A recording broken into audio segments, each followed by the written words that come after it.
presenting on herpes, herpes simplex virus 1 and herpes simplex virus 2. I'll start off with some statistics. 1 out of every 6 Americans ages 14 through 49 are infected with herpes simplex virus. 21% of women are infected, and 11.5% of men are infected. 48% of African American women are infected.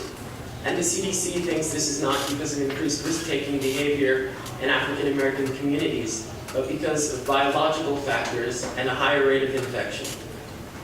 80% of infected people are unaware that they're infected with herpes, and 1 out of every 300 births transmits neonatal herpes, which is when herpes gets transmitted from a mother to the child when she births the child. This is an overview of what I'll be talking about today. I'll be talking about the history of herpes, the causes of herpes, the risk factors of herpes, the transmission of herpes, the symptoms of herpes, the mental effects of herpes, the treatments, the preventions, and an experiment that tries to associate cognitive ability with the presence of herpes in the body. The history of herpes, from Hippocrates to Shakespeare. So the history of herpes in ancient Greece. Herpes is derived from the ancient Greek word herpine, which means to creep or to crawl. The Greeks derived the word from herpine because the blisters from herpes creep or crawl on the skin. Hippocrates was an ancient Greek physician who was the first person to document the symptoms of herpes. There was an ancient Roman emperor named Tiberius, and in order to stop an oral herpes outbreak, he banned kissing in public. So if you got caught kissing in public, you'd feel repercussions from the government. Some people went to jail. The history of herpes in England. During the Elizabethan era, herpes was recognized as an STD.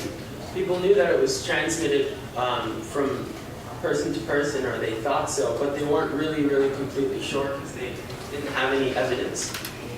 Shakespeare wrote of herpes in Romeo and Juliet, and this just goes to show you how ingrained it's been in our culture for a very long time. It's been around since a very long time ago. People during this era believed that sweet foods and candy and sweet fruits and things like that could cause herpes, and they also thought fairies and other imaginary creatures could infect them. In 1884, Louis Stirring discovered that herpes is different from other non-contagious skin conditions such as eczema and pemphigus.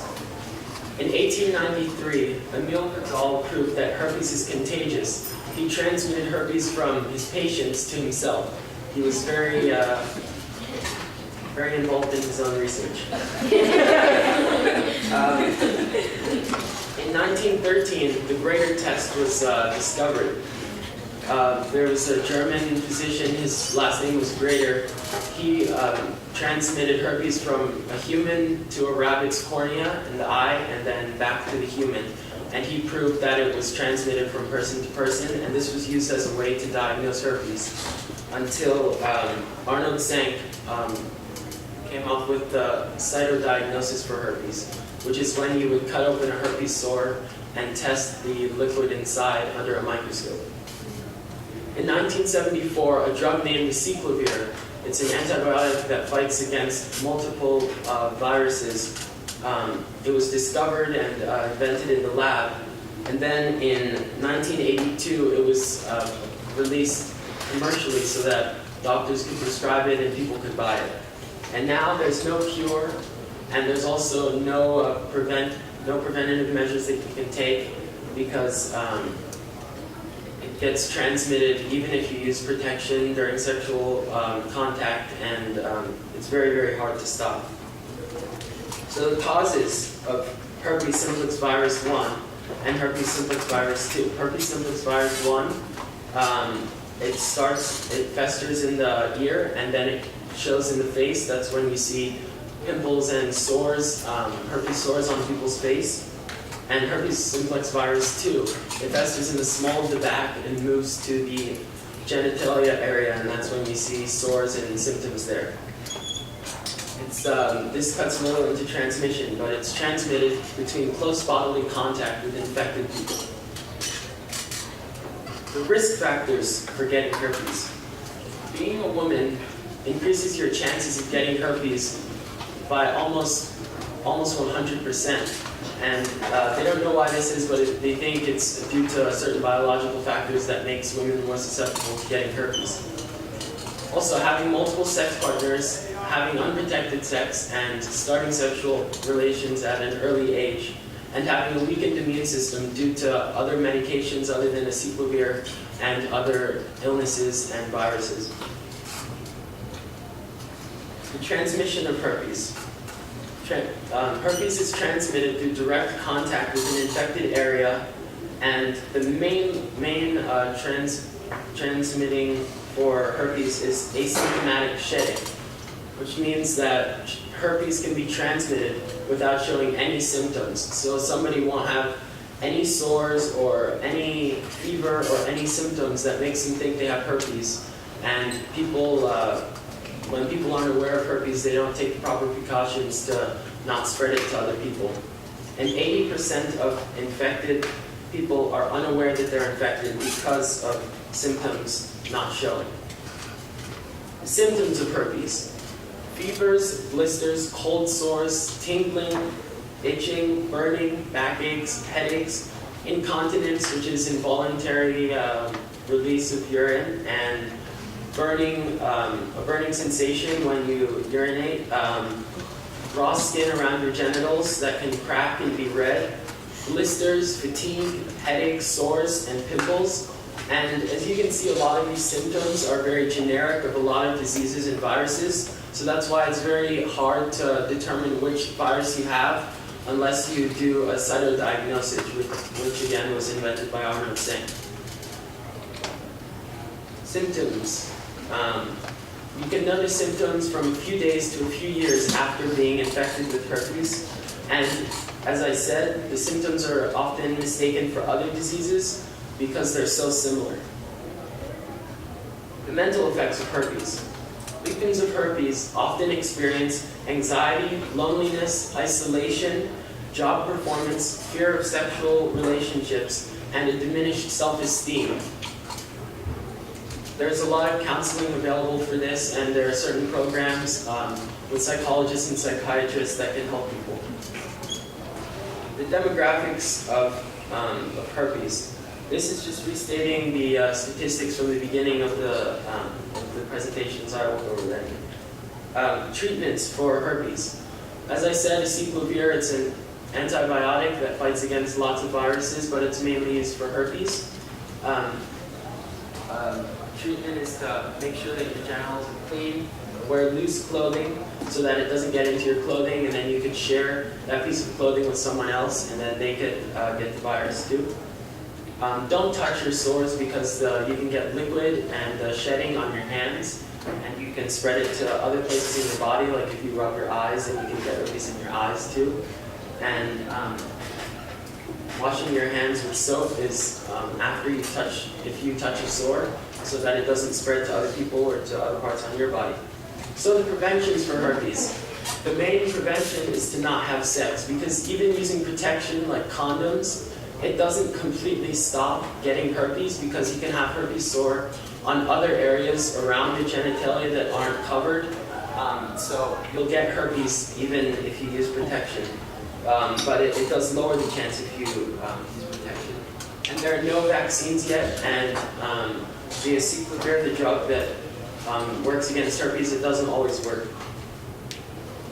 My experiment. The association between exposure to herpes simplex virus 1 and cognitive functioning in a general population of adults. That's supposed to be adolescents. Trail study. The purpose of my experiment was to find out whether antibodies in the body, the presence of antibodies that were there to fight herpes, are associated with cognitive functioning in an adolescent population.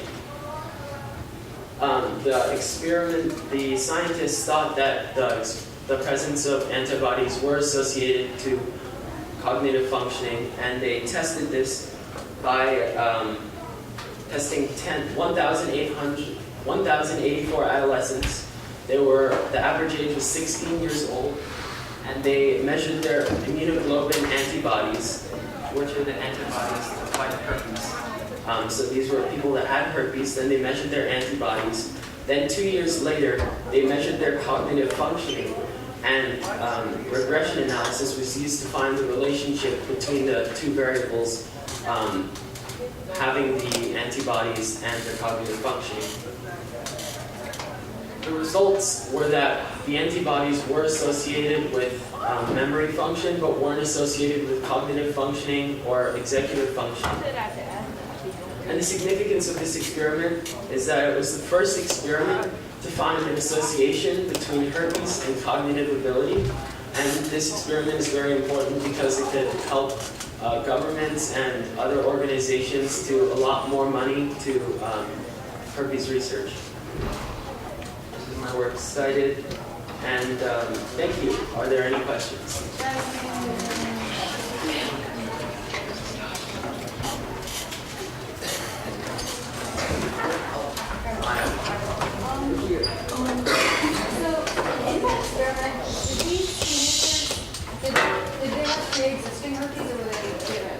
Yes, they were recently infected with herpes at the time that they measured the immunoglobulin antibodies. Does that answer your question? Christopher? So first question here, could you remind me of why wearing loose clothing is a pre-infection? Because liquid from inside the herpes blisters and sores, and also the shedding from the skin, can go into the clothes, and then you can share that piece of clothing with someone that you know, like a sweater or something, or a pair of pants, and the virus can be transmitted to that person. So wearing loose clothing, it decreases the chance of the clothing getting very close to the sores, and it decreases the chance of spreading the virus. Does that answer your question? Aguma. You know how you said how it can be transferred to an animal, that scientists transferred herpes from the human to the rat. Then you also transferred to like an animal like dog. Say if like one person had herpes and he sneezed all over his dog, or like coughed and then cuddled with his dog or something, would he also receive herpes? Well, first of all, herpes can be transmitted through coughing.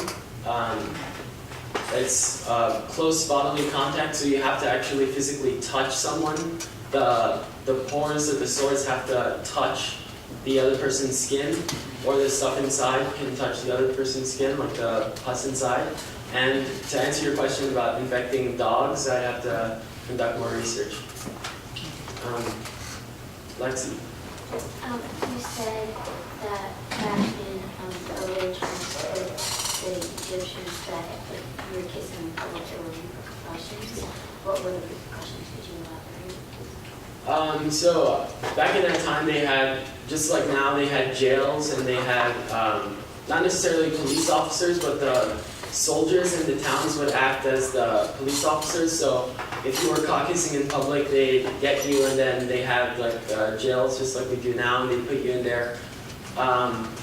But I'm not sure about any other consequences that there were for kissing in public. John? I know you said that some herpes were asymptomatic, and I just want to know, like, so does that mean, I'm pretty sure asymptomatic means like there's no visible trace of the symptoms, but does that also mean that the host also can't feel the symptoms, or can they feel it, just not see it? Yeah, so when I say it's asymptomatic, I mean nobody knows that they have herpes. So the carrier of the virus doesn't feel anything, doesn't know. They don't feel like the headaches or the fevers or anything like that, and they don't see any sores. So does that answer your question? Yeah, it's like incognito. Yeah. Quincy? What is the mortality rate yearly of this? That's an interesting question, but in order to answer it, I have to conduct more research. Tamisi? You said that herpes is transmitted through sex. Yeah. So, was been kissing, did that help prevent herpes at all? Or? Yeah, so there was an oral herpes